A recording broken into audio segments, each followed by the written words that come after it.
Cyber security की तरफ आते हैं, कुछ हम सिक्योरिटी पे बात करते हैं कि भाई हमारे लिए साइबर सिक्योरिटी क्या होती है, सिक्योरिटी हमारे लिए क्या ज़रूरी है, हम क्या मेजरमेंट ले सकते हैं कि हम अपने अपने सोशल मीडिया को, अपने अकाउंट्स को, हम इनफैक्ट हम अब मोबाइल बैंकिंग पे आ गए हैं, तो इन सब चीज़ों को हम सिक्योर कैसे कर सकते हैं?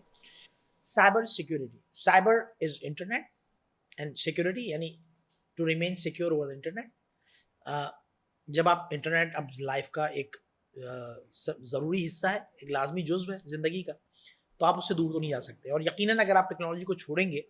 तो टेक्नोलॉजी को जो छोड़ता है उसको सिस्टम से निकाल के फेंक दिया जाता है। कोडैक और नोकिया की मिसाल आपके सामने। सो अब दुनिया जहाँ जा रही है, आगे आने वाले सिस्टम जिस तरह से बढ़ रहे हैं, तो अब हमें सबको टेक्नोलॉजी के साथ चलना है, इस पर अब कोई दो राय नहीं। लेकिन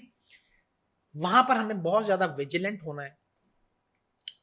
जब हम किसी लिंक पर क्लिक करते हैं, जब हम कोई मोबाइल ऐप डाउनलोड करते हैं, कोई नई ऐप डाउनलोड करते हैं, जब हम किसी को इन्फॉर्मेशन दे रहे हैं, याद रखिए सिर्फ एक रूल बता देता हूं मैं आपको, कि जब कभी भी सोशल मीडिया पर या किसी भी इंटरनेट से कनेक्टेड चीज के ऊपर आपको कोई इनपुट दी जा रही हो, यानी आपसे कहा जाए कि आप यहाँ कोई नंबर इन कर दें, यहाँ पर अपनी डेट ऑफ बर्थ डाल दें या इस लिंक को क्लिक कर दें, ये इसको क्लिक कौन करेगा, आप या मैं करूंगा। उसमें जो कोड आएगा उसको जो कह रहा है कि ये कोड प्रोवाइड कर दो, जहां मेरी तरफ से कोई इनपुट दरकार है वहां आपको 2 दफा नहीं 4 दफा सोचना है। ठीक है,